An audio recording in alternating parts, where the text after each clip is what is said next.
শেরপুরে সরিষার ফলন ভালো হলেও দাম নিয়ে হতাশ কৃষক। বাজারে হঠাৎ দাম কমে যাওয়ায় লোকসানের আশঙ্কা করছেন তারা। কৃষকদের রক্ষায় সরকারিভাবে সরিষার দাম ঠিক করে দেওয়ার দাবি জানিয়েছেন তারা। কৃষি বিভাগ বলছে, উৎপাদনের তুলনায় বাজারে চাহিদা কম থাকায় সরিষার দাম এবার কম। শেরপুর সংবাদদাতা বিপ্লব দে কেটুর প্রতিবেদন।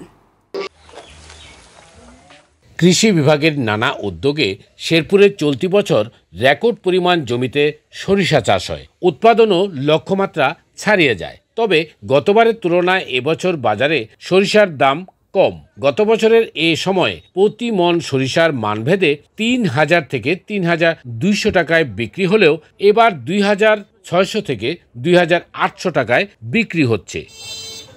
কৃষকরা বলছেন, বর্তমানে বাজার দরে তাদের উৎপাদন খরচ উঠছে না, লোকসানের মুখে পড়ছেন তারা। এ অবস্থায় সরকারি প্রণোদনার দাবি জানিয়েছেন তারা। গত বছর বিক্রি করছি আমরা ৩২০০ মণ, এবার বছর আগের হয়েছে মোটামুটি ২,০০০ থেকে শুরু করে সর্বোচ্চ ২৯০০ মণ।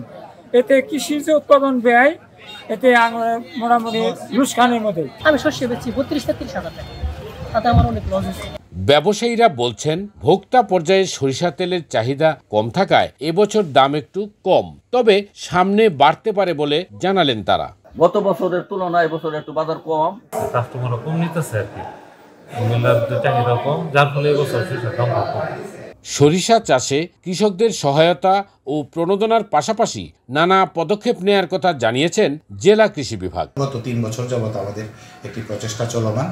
আমরা চাচ্ছি যে আমাদের ভোজ্য তেলের আমদানি নির্ভরতা 40% কমিয়ে আনতে। সেইভাবেই আমরা পরিকল্পনা নির্ধারণ করি। কৃষকরা অধিক দাম পাওয়াতে এবং নতুন নতুন জাতের সমাবেশ ঘটাতে অধিক উৎসাহী হয়ে কৃষকরা এই বছর 18,০০০ হেক্টর জমিতে, প্রায় 18,৫০০ হেক্টর জমিতে সরিষার আবাদ করে। কৃষি বিভাগ আশা করছে, ভোক্তা পর্যায়ে চাহিদা বাড়লে সামনে সরিষার দামও বাড়বে। বিপ্লব দে কেটু, বৈশাখী সংবাদ, শেরপুর।